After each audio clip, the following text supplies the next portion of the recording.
empezar ya, no me voy a extender mucho.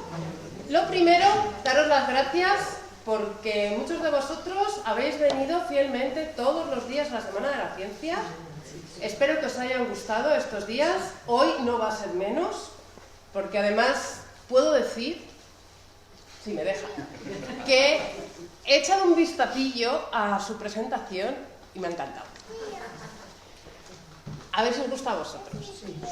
La cosa es que a mí me hace mucha ilusión presentaros hoy a nuestro ponente, porque es un buen amigo mío, y de hecho la idea de que diera la charla hoy surge de que, bueno, pues cuando salimos a tomar alguna cervecilla los viernes, siempre terminamos con una servilleta y un boli, haciéndome esquemas, explicándome cosas de arquitectura, de física, de por qué esto no se cae y esto es importante, y fue por lo que le dije, digo, oye, ¿y si le explicas esto a Astorga dentro de la Semana de la Ciencia?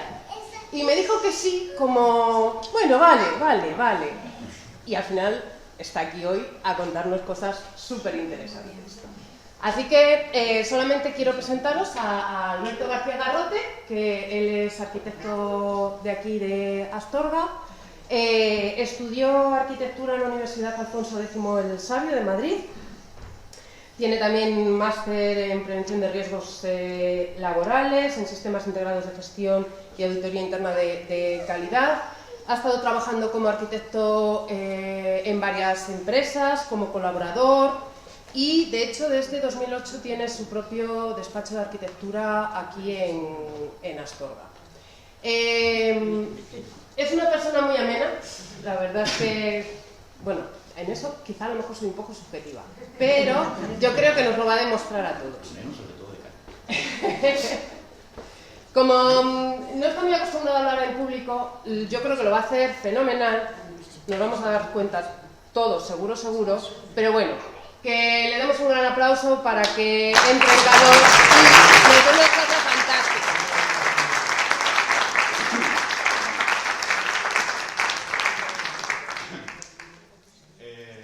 Vale, como ha dicho ella, no tengo ninguna experiencia en dar opinión. ¿De acuerdo? O sea, si me aturullo y pasa cualquier cosa rara, es por algo. ¿Vale? La primera vez, tratadme con cariño. Antes de nada quisiera agradecer a Marisa la oportunidad que me da de hablar con vosotros, de hablar de un tema que es parte de mi profesión y que generalmente no se conoce, y que seguro que muchos de vosotros tenéis alguna que otra duda y os ha surgido alguna que otra vez, ¿vale? Como ha dicho ella, me llamo Alberto, aquí, y bueno, pues veo un par de caras conocidas, pero pues mal. Igual me conoces más, pero yo bueno, como supongo que habréis supuesto por el título de la charla, en mi casa de San Arrugas, la charla va de patologías, ¿vale? O mejor dicho, de las pequeñas patologías que sufrimos nosotros como usuarios de nuestras casas. ¿De acuerdo? Y antes de empezar, debemos entender una cosa. Las viviendas, las casas, no son seres vivos, pero se pueden interpretar como tales. ¿Por qué? Pues porque las hemos diseñado nosotros. Las hemos diseñado nosotros y, por decirlo de alguna manera, hemos creado un huésped al que parasitar. Y por lo tanto, ese ser tiene que tener nuestras mismas funciones o lo más parecidas. A ver, esto tendría que evolucionar. ¿Vale? Si nos fijamos la similitud con un ser vivo, cuando lanzamos una vivienda, es evidente. Tiene un esqueleto, como nuestras casas, como nosotros, que nos proporciona estabilidad. También tiene una piel que protege su interior de las inclemencias del tiempo. Si nos fijamos, también tiene un sistema circulatorio, una serie de conductos que llevan los fluidos de un lado a otro, a las distintas partes de ese cuerpo, y también tiene órganos especializados que proporcionan calor, frío, ocio, y las casas también hacen caca. Tenemos que evacuar esos residuos que nosotros mismos hemos generado, ¿vale? Y al igual que nosotros, las casas también envejecen. Unas antes y otras después. Y unas mejor y otras peor. Y sí, también. Cuando pierden su utilidad, los derribamos y mueren. En estos casos, la función de un arquitecto es muy similar a la que tiene un médico para nosotros. Tenemos que averiguar cuál es la causa de esas enfermedades. Y evidentemente ponerle remedio. Y en caso de que no lo tengan, o sea extremadamente caro o complejo la solución de ese problema, tenemos que paliar sus efectos, sus síntomas. Antes de poner unos ejemplos, quiero explicar que la causa de cualquier patología puede ser una, pero en general suelen ser varias y trabajan en conjunto. Eso quiere decir que la visión simplista de cualquier patología que se pueda producir en una vivienda no es la forma correcta de verlo, ¿vale?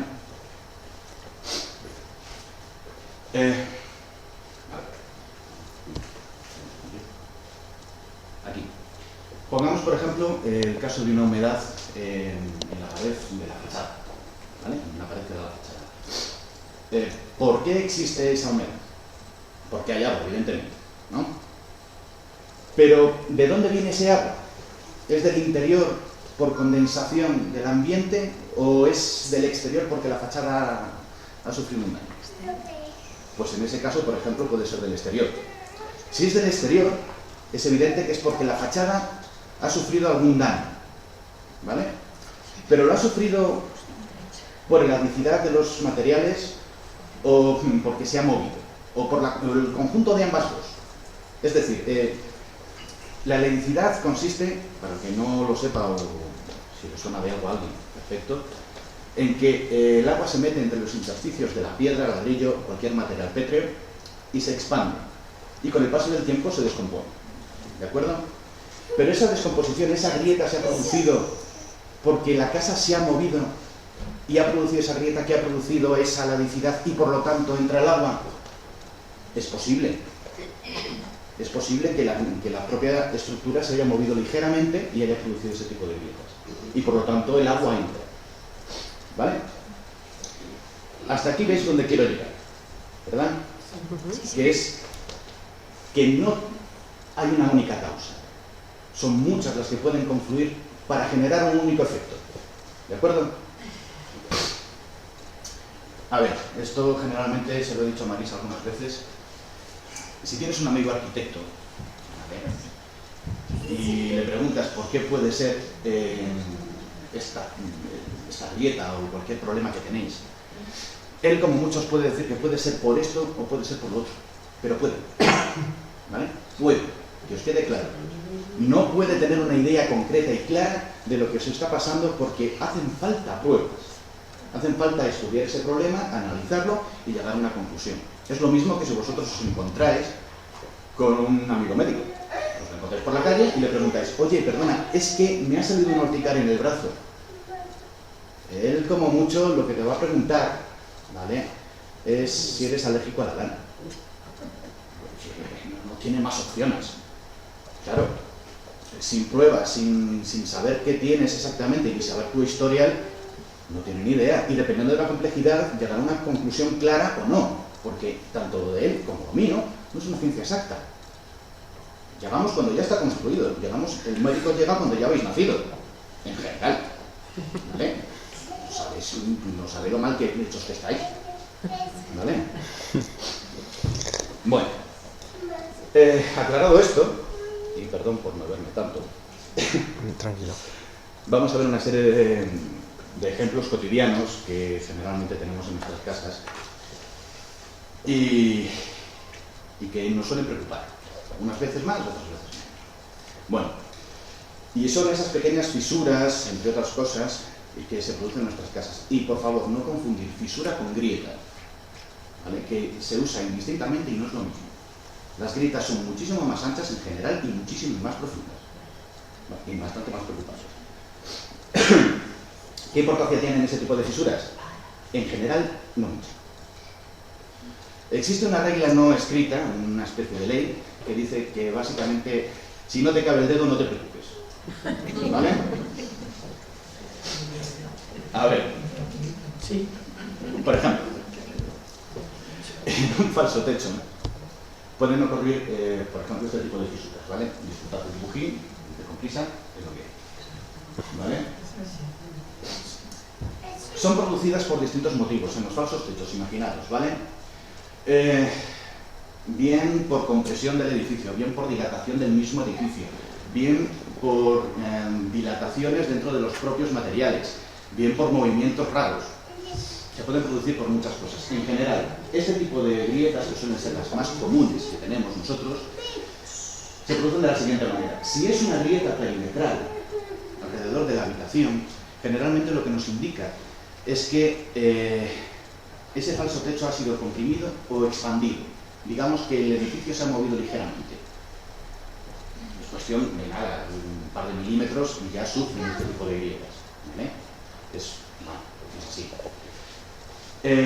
Lo que nos indica básicamente es eso, el edificio se mueve y en este caso pues se ha expandido o se ha comprimido, dependiendo del tipo de grieta que se haya. Si es un poco más ancha, generalmente se ha expandido. Si es un poco más estrecha, más apretujadilla, se ha comprimido, es normal.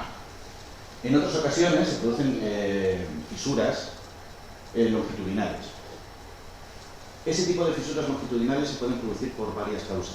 En general, y sobre todo en los edificios nuevos, se produce, por ejemplo, por dilatación, ¿vale? Por la dilatación del yeso y del perfil metálico que tienen por encima, porque se construye con pladur, lo que llamamos ahora pladur, y no deja de ser, pues es un cartón con yeso. Todos sabemos que el metal se expande una barbaridad cuando le da el calor. El yeso no tanto. Cuando el metal que tiene detrás se expande más, llega un momento en el que la punta se ve. Por otro lado, también puede ser producido porque el forjado que tiene en la parte superior haya flectado, es decir, se haya combado ligeramente y se haya generado la grieta, ¿vale? Bueno, grietas, vuelvo a repetir, fisuras, ¿vale? Incluso a mí se me escapa. No. En los techos continuos que están realizados, por ejemplo, en la cara inferior del forjado superior nuestro, ¿vale? Es un trabalengua, pero es así, es la cara inferior del forjado, se pueden producir por otro tipo de motivos, ¿de acuerdo? Puede ser exactamente por el mismo, que es la flexión del forjado superior, ¿vale? Que es esa grieta vertical, vamos, fisura vertical, y básicamente se puede producir también por el movimiento de entre viguetas y bovedillas. Sabemos todos que la construcción de un forjado se realiza mediante una estructura principal, que son las vigas sustentadas por los pilares, y sobre esas vigas se tienden las viguetas y que soportan a su vez las bovedillas. Y luego, evidentemente, se le echa una capa de hormigón para sustentarlo, ¿vale? Ese forjado llega un momento en el que, vale, sí, es cierto. Importancia de estas grietas, en general no demasiada, ¿vale?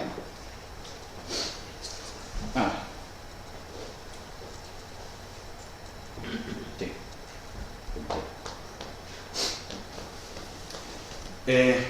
Otro de los planos que nos suelen preocupar son nuestros suelos. Los forjados que pisamos se fisuran, sí. Se fisuran como la parte inferior, también, por otros motivos. Pero generalmente no los vemos. No los vemos porque nuestros acabados no nos lo permiten ver. Nosotros pisamos algo que es nuestro acabado. El suelo real está por debajo, es el que nos sustenta. ¿Ese se puede fisurar? Sí, no lo vemos. No lo vamos a ver. Lo que sí nos preocupa son nuestros suelos.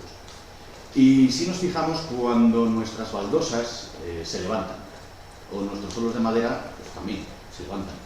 Se levantan ambos, pero por motivos totalmente diferentes. Por ejemplo,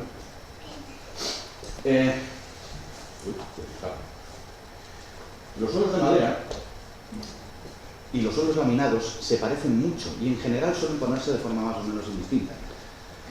Y yo prefiero la madera, evidentemente, pero por otro motivo. El laminado se parece mucho a la madera y el comportamiento es parecido, pero no es igual. El laminado está compuesto por fibras de madera, cola y, bueno, algún que otro añadido, que se compactan a alta presión. Esto lo que genera es un tablero relativamente sólido y duro sobre el que pisar. Luego existen una serie de capas que tienen distintas funciones. Unos son electrostáticos. Luego tienen otro tipo de acabados que permiten que no se desgaste con facilidad, etcétera, etcétera. Cosas que, por ejemplo, la madera puede llegar a tener dependiendo de la dureza del material, ¿vale? Pero en general estos cumplen esas funciones y además son más económicos. ¿Qué sucede? Que al ser un tablero, lo que hace es que cuando absorbe humedad lo hace a la bestia. Llega un momento en el que absorbe mucha humedad y se dilata. A ver, la madera hace lo mismo. Las maderas cuando se humedecen mucho, o cuando tienen un grado de humedad elevado, se expanden, se dilatan. Y entonces lo que hacen básicamente es empujar la una al vecino. Y como van empujando al vecino, pasan este tipo de cosas. Estos no son laminos, ¿eh? Estos son parqués naturales, algunos de mejor o peor calidad, pero bueno. Pero el efecto viene siendo exactamente lo mismo. ¿Por qué se produce? Pues por eso que acabo de comentar. Porque le cae agua, de una u otra manera, por el exceso de humedad, porque había una gotera, se ha humedecido y se han abaquinado. ¿Vale? En otros casos, puede pasar el caso contrario. Que por lo que sea, ese suelo lo que ha pasado es que se ha deshidratado. Y por lo tanto la madera merma. Y aparecen esas juntas que antes no aparecían. Esas pequeñas fisuras en el barniz que se dio de acabado y aparecen ese tipo de cosas. En los suelos laminados, esto es un suelo también de madera, pero por ejemplo en los suelos laminados se acusa con más motivo hasta cierto punto, porque al igual que reciben mucha agua, pueden evaporar mucha agua y por lo tanto la merma puede ser mayor. ¿De acuerdo? Además de que por su colocación son ligeramente diferentes. El suelo laminado es un suelo flotante, mientras que el suelo de madera puede ser pegado, puede ser también flotante, o puede ser clavado sobre rastrero. ¿De acuerdo? El tema es el siguiente: si sobre un suelo laminado flotante pasa por debajo de él un tubo de agua caliente, lo que está haciendo es por temperatura de secar. Y por lo tanto vemos que en algunas zonas se ha comprimido esa madera, se ha mermado, y en otras zonas está como estaba. Eso es lo que ha pasado. Que debajo tenemos un tubo de agua caliente que tiene que ir a un lado. Y se ha estropeado el suelo por eso. En otras ocasiones, lo que sucede es que lo tenemos al lado de una ventana a la que le da mucho el sol. Y aparte de decolorarse, también se le evapora la humedad por el exceso de temperatura. Y contrae. ¿De acuerdo? Muchas veces también es muy acusado cuando primero se ha llenado de agua y después la ha perdido. Que eso en las maderas también pasa. Merman muchísimo más. Luego la recuperan. ¿De acuerdo? Pero en general, salvo el problema estético, no se os va a creer. Bueno. En los suelos de baldosas también se levantan, y esto lo hemos visto todos. Pero están muy levantados. Sí, no voy a poner uno que no esté levantado. A ver, en general puede producirse por muchos motivos, ¿vale? Por las raíces de un árbol que influyen en el suelo, y por lo tanto salen. Y lo que vemos realmente primero es eso. Evidentemente por debajo hay un problema mayor. O por compresión de alrededor de esa planta del edificio. Me refiero a planta, no a la planta que acabo de decir que es árbol, sino a planta del edificio, ¿vale? O por dilataciones. Y otras muchísimas cosas más. Por ejemplo, un caso como este. Imaginaos un local comercial de un edificio. De repente un día se levantan todas las baldosas. Qué casualidad que en el edificio al lado han hecho obras y en la calle de enfrente también. ¿Tienen algo que ver esas obras para que se levanten esas baldosas? Pues sí, tienen mucho que ver. ¿Por qué? Porque nuestro edificio no es del vecino ni la calle, nuestro edificio. Nuestro edificio lo que ha sufrido y ha acusado son esas vibraciones que han producido los vecinos. Y además también ha sufrido una compresión, es decir, ha recibido unas cargas nuevas que lo están comprimiendo. Y lo que vemos es que nuestra estructura lo ha asumido perfectamente, pero nuestro suelo se ha levantado. Porque no tiene sitio donde ir. ¿A dónde se va? Pues arriba. porque abajo está cubierto y a los lados tiene los compañeros que le están apretando. ¿A dónde va? Pues arriba. Otro de los casos que se puede producir, y este es bastante más gráfico, imaginaos una vivienda unifamiliar, aislada, típico chalet, con un jardín monísimo todo alrededor, en un salón monísimo, un ventanal enorme, pero enorme, orientado al sol y por el que entra una cantidad de sol que te mueres. Tenemos un suelo monísimo, negro, con unas baldosas enormes, todo para nosotros, y de repente un día las baldosas que están más lejos de la ventana se levantan. ¿Por qué? Ahí el culpable generalmente suele ser la dilatación, y es fácil de entender. Y la dilatación y además la falta de junta correcta, es decir, todas las baldosas tienen que tener una junta alrededor. Si esa junta tiene unas dimensiones determinadas, absorbe, por decirlo de alguna manera, esas dilataciones. Mientras que si la junta, que es muy común últimamente, es muy a hueso, o está muy bien preparado o muy bien pensado, o sucede un tipo de este tipo de cosas. Es fácil de entender. Las baldosas que están al frente, es decir, justo enfrente de la ventana, al ser negras y al recibir mucha radiación solar, se han calentado una barbaridad. Y por lo tanto, han dilatado. ¿Y por qué se levantan las de atrás y no las de adelante? Porque es un movimiento acumulativo.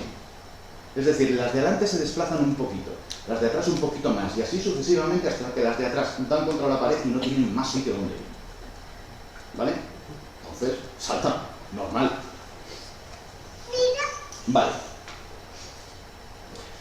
Otra de las cosas que más suele preocuparnos son las fisuras en las paredes, más que nada porque son muy visibles. No suele ser grave, ¿vale? Solo nos está diciendo que nuestro edificio se está moviendo. Vale.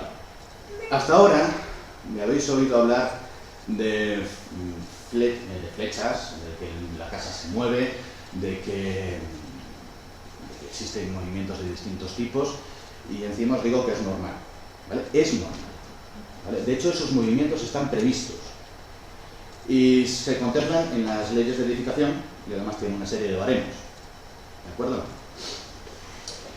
Pero claro, estoy seguro de que vosotros, cuando aparece una fisura en vuestras paredes y mandáis a alguien que la arregle, lo que viene el hombre, lo ve y os dice, bueno, esto no hay que preocuparse, esto es el que el edificio está asentando. Y el 99% de nosotros se queda con cara de póker. Sí. Bien. Que se asiente un edificio no significa otra cosa que se está poniendo cómodo. ¿Vale? A ver. Vosotros imaginad, vamos a hacer un ejercicio de imaginación, imaginad que os ponéis de pie, ¿vale? Sobre una roca. No os movéis, no os hundís, no sentís nada. Vamos, estáis de pie, ¿vale? Imaginad que esa roca es grava. Os hundís ligeramente, ¿no? Bueno, imaginad que esa grava se ha convertido en arena o mejor barro, ¿vale? En ese caso os hundís mucho más y encima os deslizáis. Bueno, pues vuestro edificio no solo está de pie. Está de pie, tiene una mochila enorme y encima pesa un montón, ¿vale? Volvamos al tema nuestro. Imaginaos que en ese barro hay una piedra, ¿de acuerdo?, que está justo debajo de vuestro pie derecho, pero no del izquierdo. Entonces, os hundís más por un lado que por el otro, estáis descompensados. A eso se le llaman asientos diferenciales. Y pueden ser leves, con lo que generan pequeñas fisuras en nuestros apartamentos, casas y demás, o pueden ser graves y pueden producir este tipo de... ¡Ah, qué impresión! Y a que la de casa ya me... ¿verdad?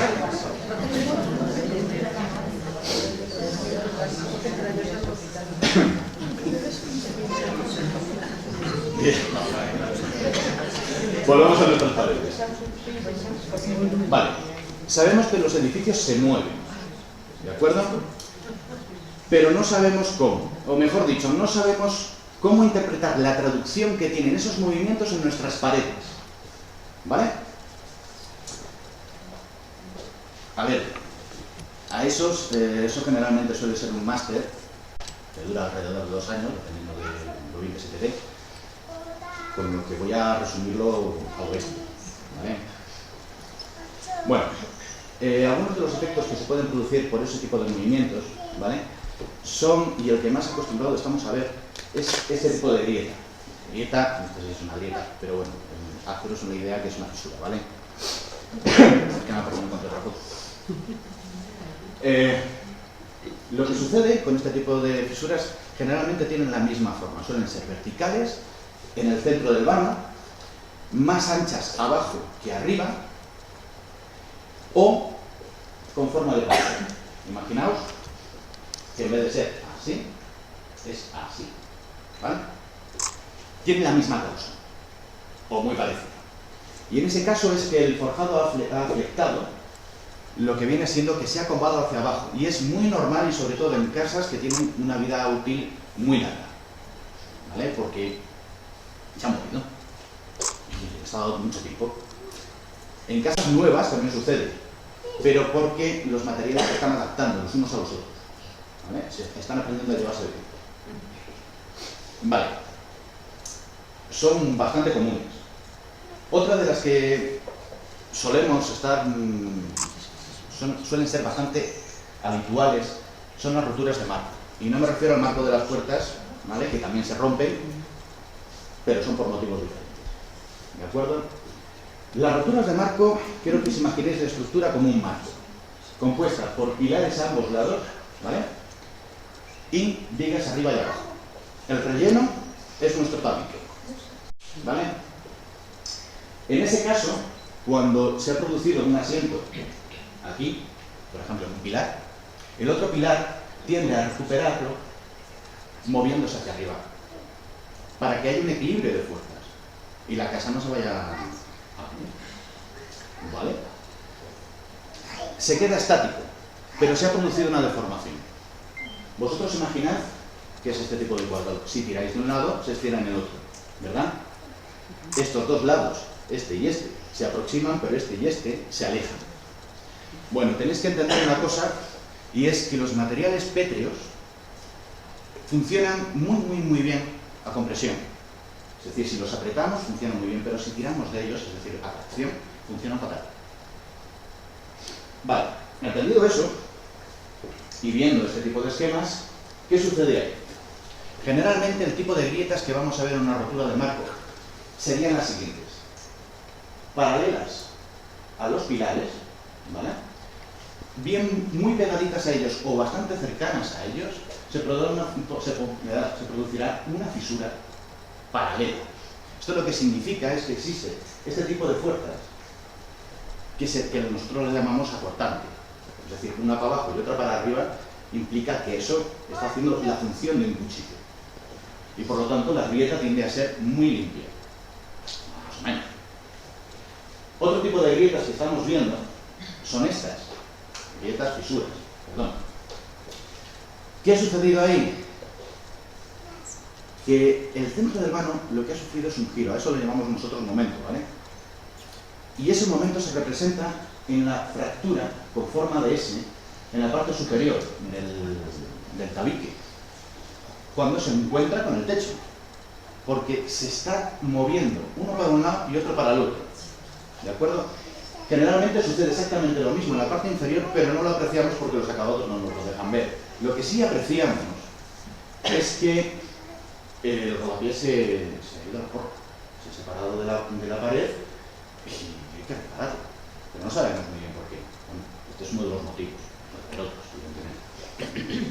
Y también se suele producir este tipo de fisura, con esta forma. De unas maneras o de otras, pero generalmente con este tipo de forma.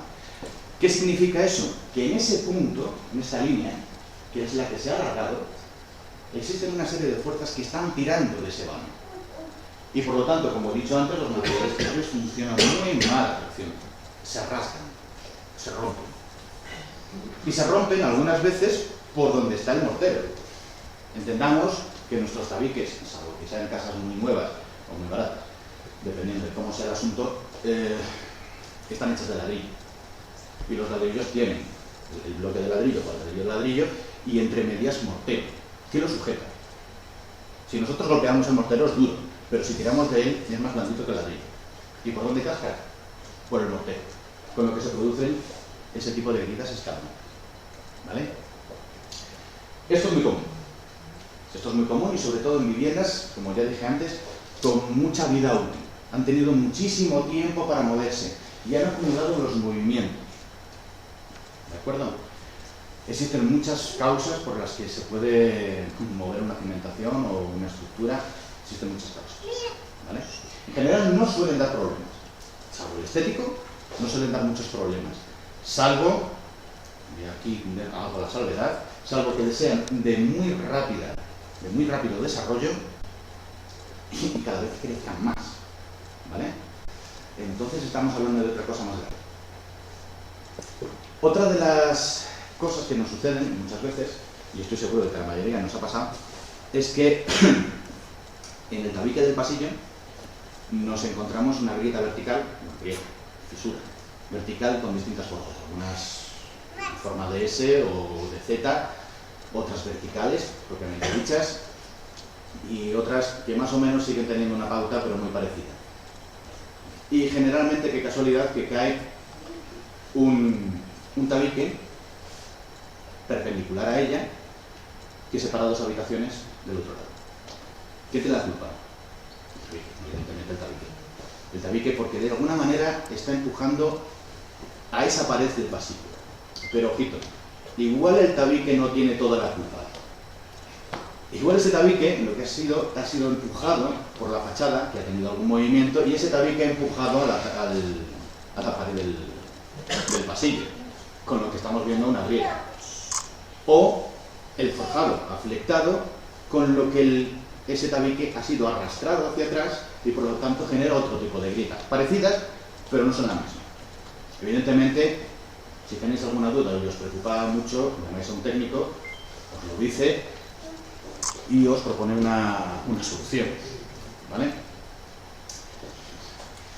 Vale. A ver. Bien, esta es muy divertida. Las humedades. A ver, una de las patologías más comunes son las humedades. Porque evidentemente necesitamos agua para vivir, nosotros respiramos, producimos humedad, el ambiente es más o menos húmedo, ¿vale? Además, las humedades se manifiestan de mil y una formas diferentes y nos pueden dar pistas de por qué se producen, otras veces no, ¿de acuerdo? Tampoco es lo mismo donde se produzcan y, bueno, y generalmente suelen ser o bien el síntoma o la causa, o las dos cosas. Bueno, las goteras suelen ser unas de las más comunes.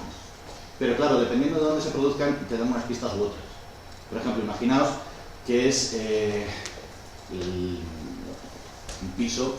último piso de un bloque de viviendas, ¿vale? Se produce una gotera de este tipo. ¿Probabilidades de que sea el tejado? Muchas. ¿Vale? Pero tenemos que entender, como dije al principio, que no solo hay una causa. ¿Vale? ¿Por qué se produce esa gotera? Porque el agua que cae ha traspasado el tejado y nos ha humedecido la casa a nosotros. Sí, evidentemente, lo más probable es que sí, ¿vale? Pero, ¿por qué se mete ese agua por ahí? Subimos, lo vemos y vemos que una teja se ha movido. Esa es la causa. Pero ojito, igual tenemos que descubrir la causa inherente que está por detrás, la que subyace por detrás de la causa aparente. Es decir, la causa aparente real es que esa teja se ha movido, ¿vale? Bien por dilataciones, bien por lo que sea. Pero ¿por qué se ha movido esa teja? Porque en su momento se colocó mal, que también puede ser, porque están extremadamente viejas y ha caído un granizo terrible y nos las ha roto, también se da. O porque el edificio ha tenido unos asientos diferenciales graves y realmente la estructura ha cedido y ahí lo estamos viendo por primera vez. Eso, como dije antes, es llamar al técnico y que se descuerne para saber qué ha pasado. Si tenéis mucha preocupación, en general soléis quitar la humedad, funcionarlo, y hasta que vuelva a aparecer. Cuando es recurrente, ya nos llamáis a nosotros y ya te lo puedo sentir. Pero bueno. Vale. A ver, esa misma humedad, cuando se produce en un piso intermedio, las causas probables, que pueden ser en este caso, es por rotura de algún conducto, en este caso más que probable. Sí, eso lo decimos en el público abierto, que también pasa, ¿eh? Pero bueno, pueden ser por rotura de un conducto o bien por la condensación de un conducto de refrigeración, que eso no lo tenemos en cuenta, pero eso también condensa. En general, se suele buscar la solución, es decir, buscar la causa, repararla y posteriormente arreglarlo todo. ¿Vale? Lo que queda claro en este caso es que la cubierta no tiene nada que ver en esto, ¿eh? Más que nada porque probablemente quede así como a 6 pisos de arriba. Vale. Otro de los ejemplos, otra de las humedades a las que tenemos que hacer frente es a las condensaciones. Como dije antes, esas condensaciones van a distintas partes de nuestra casa. Nosotros vivimos en un ambiente relativamente húmedo con unos niveles de humedad. Por ejemplo, en verano pueden ser muy altos dependiendo si vivimos en la costa o pueden ser totalmente bajos si vivimos con un clima continental. O pueden ser altísimos si hay una tormenta o no. ¿Me entendéis? Bien. Ese tipo de humedades, ese ambiente más o menos húmedo, ¿dónde se condensa? Se condensa generalmente en la parte más fría de la habitación. Y ahí entran en funcionamiento los puentes térmicos, ¿vale? Nuestros grandes enemigos, y que estoy seguro de que la mayoría de vosotros, de más y el que menos, sabe de qué estoy hablando. Pero por si acaso, un puente térmico, y así, a grosso modo, consiste en lo siguiente. Es una zona de nuestra fachada que une la parte exterior con la parte interior, ¿vale? Físicamente. Y la temperatura se transmite de una a otra con mucha más facilidad que de la otra manera, ¿vale? Por ejemplo, tenemos una vivienda con la calefacción encendida, un ambiente relativamente húmedo y no demasiado ventilado porque fuera está cayendo una pelona de la leche y los que somos de aquí lo sabemos muy bien, ¿verdad? Vale, ¿dónde condensará esa humedad? Si además ese piso nuestro tiene una carpintería relativamente vieja, porque las nuevas ahora tienen puente térmico y demás, pero bueno, si tenemos una carpintería relativamente vieja, que las hemos visto todos, aquella de aluminio que lleva pelo, y un único cristal, condensará ahí el agua. Condensará ahí el agua porque es el puente térmico más evidente que tiene donde condensar. Es la parte más fría donde va a condensar ese agua. Con lo que la temperatura exterior y la interior entran en choque y se produce lo que llamamos nosotros el efecto cubata, que es así. La temperatura del vaso es menor que la temperatura del ambiente, que es verano, y se condensa ahí toda la humedad del ambiente. Bueno, el resultado es que nuestra carpintería chorrea agua. ¿De acuerdo? Pero esas condensaciones también se pueden producir en nuestros muros, en nuestros cerramientos. Y depende de dónde sean, nos pueden dar más o menos pistas. Y también, depende de dónde se condense, puede ser la causa o el efecto. ¿De acuerdo? A ver, si se condensa en el interior de una vivienda, es decir, en el interior del muro que da la fachada, ¿vale? Tenemos esas manchas negras que en un principio son punteaditas y si las dejamos hacer se convierten en un manchurrón enorme. Esos son hongos. Y generalmente lo que hacemos es rascar el hongo y volvemos a pintar. Y dentro de un mes vuelve a salir. ¿Por qué? porque los hongos viven en un ambiente húmedo y esa pared está húmeda. ¿De acuerdo? Lo que tenemos que solucionar es ese problema. En otras ocasiones, la humedad, esa condensación, se produce en el interior de nuestra fachada. Imaginaros la fachada como una serie de capas. La capa interior, que es la que vemos nosotros, la capa intermedia, que tiene una cámara de aire y un aislante térmico, en general, otras muchísimas cosas puede llegar a tener, y la capa exterior, que es lo que ven los demás cuando pasan por la calle. ¿Vale? Si nuestra condensación se produce en la capa interior y afecta a nuestro aislamiento térmico, en las casas modernas no suele pasar gran cosa. No suele pasar gran cosa porque ahora se proyecta poliuretano y es impermeable. Pero antes se utilizaba lana de roca, vitrofil, que lo conocíamos todos, y cuando se humedece pierde capacidad aislante. Y si pierde capacidad aislante, se enfría la cara interior. Y si se enfría la cara interior, tenemos otra vez el manchurrón. Ese es un claro ejemplo de que la humedad, aparte de ser la causa, es el efecto. ¿Vale? Realmente es la causa aparente. ¿De acuerdo? La causa inherente, es decir, la que está por detrás de todo esto, es que probablemente estoy mal proyectado. Hemos subido muchísimo la temperatura de nuestra casa, ya hace un frío enorme detrás. Eso se representa con una serie de gráficas. Introduciros en lo que es la temperatura de rocío ya es un poco más complicado, ¿vale? Pero para que os hagáis una idea, es cuando el agua condensa y se convierte en agua, ¿vale? El vapor de agua a una temperatura concreta condensa y se convierte en agua.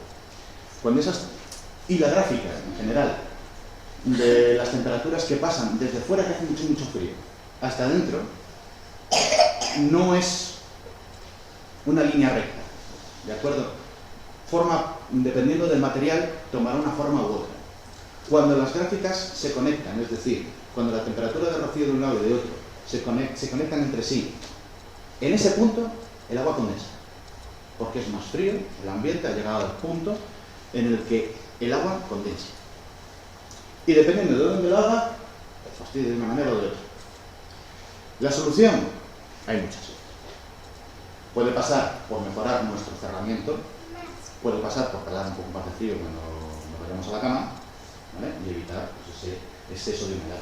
O también puede pasar, que suele ser lo mejor, ventilando. Quitas el exceso de humedad y lo solucionas. Momentáneamente, pero lo solucionas.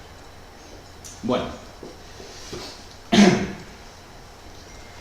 En otras ocasiones, esto también es conveniente mencionarlo porque estoy seguro de que la mayoría pues, ha pasado. ¿Veis una banda negra que va de suelo a techo? Con unas dimensiones más o menos concretas. Eso es un pilar. Es un pilar de fachada que por lo que sea ha perdido el aislante térmico, bien porque no lo tenía, bien porque lo ha perdido, por lo que sea. Y se ha generado un puente térmico. Es decir, ese pilar conecta directamente lo que es el frío exterior con el calor interior. Y por lo tanto nuestra humedad condensa ahí. Y se forma ese tipo de banda. ¿Vale? En otras ocasiones, la humedad la producimos nosotros. Imaginaos un día en el que cocináis muchísimo, y además hace un frío fuera que no veas. Ahí generalmente se va a condensar el agua por todos lados. Vale, sí, en la carpintería muchísimo, pero es que por todos lados la casa la vais a tener empapada. ¿Vale? Pero no vemos hongos. Lo que vemos es este tipo de cosas. Vemos este tipo de cosas. Vemos desconchones en la pared. Desconchones, embolsamientos. Y básicamente lo que nos está diciendo es que la pared se ha humedecido. Sí, hasta ahí llegamos. Pero ¿por qué se han producido esos embolsamientos? Porque como todos sabemos, al menos suponemos, la pintura forma una capa por encima de ese yeso. Una capa que se adhiere a ese yeso. Si ese yeso se degrada por el exceso de humedad, esa capa superficial que uniría las dos cosas se descompone. Es como si cogiéramos y metiéramos la mano en un bote de talco. Sí, se nos queda ahí, pero hacemos así, se nos va. Bueno, con la pintura pasa exactamente lo mismo. Lo que está diciendo es que se ha desprendido esa capa. En otras ocasiones, debe ser un poquito más grave, pero no mucho más, es lo mismo, se ha humedecido todavía más ese yeso y lo que ha perdido es adherencia con el muro que tiene detrás, es decir, con el tabique de ladrillos, ha perdido esa adherencia. La pérdida de esa adherencia se puede producir por más motivos que por la humedad, ¿de acuerdo? Se puede producir, por ejemplo, porque a la hora de colocarlo no se ha humedecido correctamente. Por ejemplo, en los morteros de cemento es imprescindible mojar la cara del tabique que se vaya, tabique o estructura que se vaya a realizar con agua, para que el cemento frague correctamente, es decir, se adhiera correctamente ese ladrillo. Porque de no hacerlo, es decir, de no humedecer ese ladrillo, lo que se está haciendo es que ese ladrillo absorba muy rápido la humedad del cemento, con lo que no le permite fraguar correctamente y posteriormente se va a separar. Con el yeso pasa algo parecido que con lo que os contaba con la pintura. Si se degrada de tal manera que la capa interior se convierte en polvillo, se abomba porque también se mueve todo. Y lo sabemos perfectamente cuando pasamos y vamos dándole a la puerta, a la pared, de repente vemos un cloc. Eso dice que no tiene adherencia esa parte. Le metemos un golpe bien fuerte, casca y vemos un desconchero enorme. ¿Vale? Con la pintura, bueno, pues evidente, porque lo que vemos es un huevo. Eso os ha caído en estas otras partes. Por otro lado, otras de las humedades, y muchas veces las producimos nosotros. Las producimos nosotros por pasarnos de listos, ¿vale? Que somos muy listos, ¿verdad? ¿Qué pasan estas cosas? A ver, esa casa está perfecta, ¿no? Pues imaginaos una casa, la típica casa en el pueblo, que han vivido 100 años, o más. Está perfecta, lleva muchísimos años así. Vale, está viejina, y tiene pues, sus achaques, como todos. De repente llegamos nosotros, más chulos que un 8, y le ponemos un zócalo precioso. ¿La dejamos? Ni quedar. De verdad, precioso. Y con el paso del tiempo nos empezamos a quejar de que, oye, nunca esta casa nunca tuvo humedades y de repente en el piso de arriba es que no puedo vivir. ¿Quién tuvo la culpa? Pues sí, nosotros, que somos muy listos. ¿Qué ha pasado? Pues muy sencillo. Las humedades que sí o sí, porque es una casa antigua, no tenía los sistemas nuevos que tenemos nosotros ahora y que funcionan mejor o peor, eso ya es otro tema, y eso es otro parte. Las humedades entraban por la parte inferior del muro y formaban parte de él hasta cierto punto, subían, ¿vale? Por capilaridad subían. Y a los pocos centímetros se evaporaban y generaban pues eso, una serie de sales que nosotros veíamos y eran feísimas. Sí, ahora esas sales las tenemos arriba porque lo que hemos hecho ha sido plastificar, ¿vale? De una manera o de otra hemos plastificado ese muro y el agua lo único que puede hacer es subir. Subir hacia arriba y ¿dónde va? Sí, a esa habitación que no podemos vivir. Pero la culpa la tenemos nosotros, ¿vale? Solución evidente y para casi todas las humedades suele ser ventilar. Dejar que el agua se evapore, ¿vale? Hasta aquí lo que tenía preparado para vosotros. Si queréis que continúe con alguna otra cosa, porque me parece que he sido extremadamente rápido. ¿Está perfecta? Vale. Bueno, sí, espera un momento. Un segundo, Solo un segundito. Para terminar, ¿vale? Evidentemente agradeceros a todos, creo que habéis escuchado las chapas que os han dado. ¿Vale? Espero que os haya solucionado algún que otro problemilla. Y recordaros una cosa, por favor. Los arquitectos, aparte de hacer las cosas muy bonitas, estamos por otras muchísimas cosas, ¿vale? Y cuando os decimos que no hagáis una cosa u otra, no es porque seamos malas personas, no es porque queramos que no hagáis aquello que anheláis, no, es porque no tengáis problemas el día de mañana, ¿vale? Aclarado esto, hacedme las preguntas que queráis, que yo respondo lo que queráis. Sí. ¿Puede tener problema en una casa de pueblo de tierra? Sí. que es de aquellas de tapial, de tierra. Sí. Al cimentar la calle. Puede haber problemas a cimentar la calle por pérdida de agua. Para adentro. ¿Tiene grietas? No. No, pero mire, perdón. Sí, sí. Había un comedor en esa casa. Y la calle era de barro.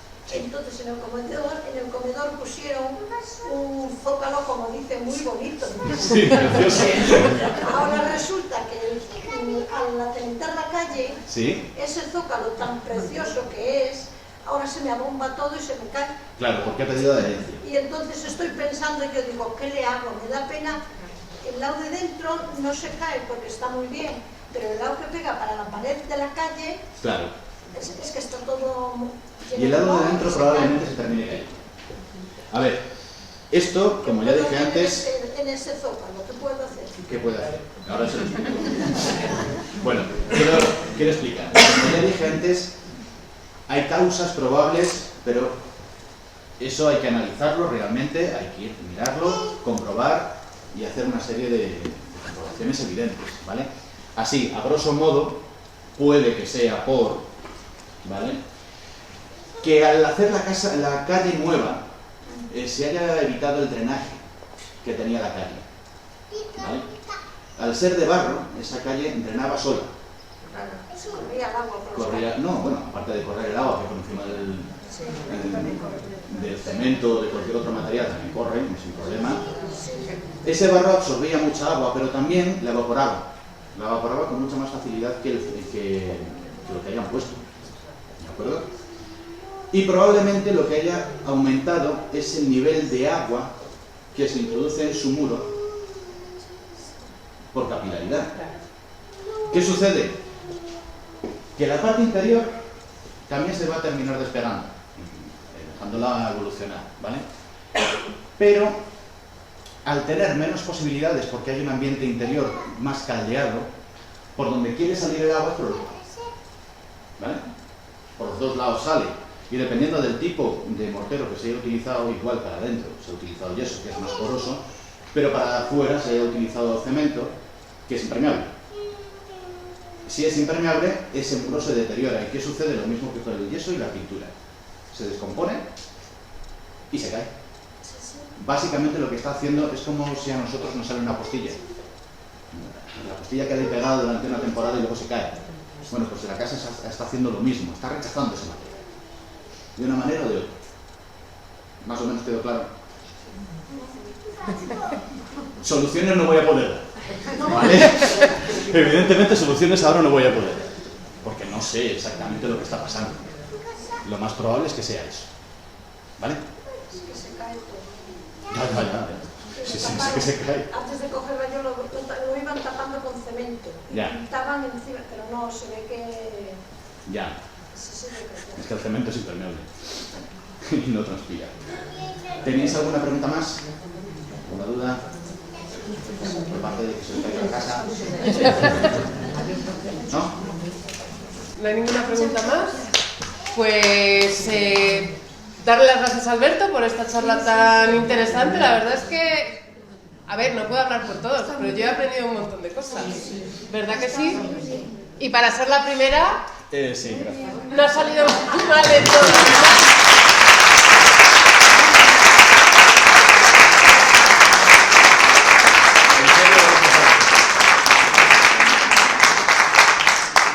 Y solamente me queda daros las gracias a todos vosotros por haber venido, por bueno, pues estar interesados en estas temáticas. Que si organizamos estas semanas de la ciencia, estas actividades de la ciencia, es porque realmente vemos que vosotros estáis interesados. Y eso a nosotros, pues la verdad es que, pues oye, nos alegra que ya que organizas algo a la gente le guste, ¿vale? Solamente me queda recordaros dos cositas, que es que para los que tengáis nietos o hijos en edad curiosa, mañana hay un taller sobre gusto y olfato, que va a ser en el edificio de la policía local. Hay un aula arriba en el primer piso, estará bien indicado, ¿de acuerdo? Se supone que hay 3 turnos, a las 5:30, 6:30 y 7:30, y que había que reservar plaza. Sé que algunos han reservado, Si otros no han reservado, puedo decir que la hora de las 7:30 está todavía por completar y la de las 4:30 también, perdón, la de las 5:30 también, de las 5:30, 6:30, 7:30. ¿Vale? Por si queréis aparecer por allí con los peques, yo creo que no va a haber ningún problema. Y para todos nosotros, deciros que la charla que no se pudo dar el martes, que me tuvisteis que aguantar a mí por segundo día consecutivo,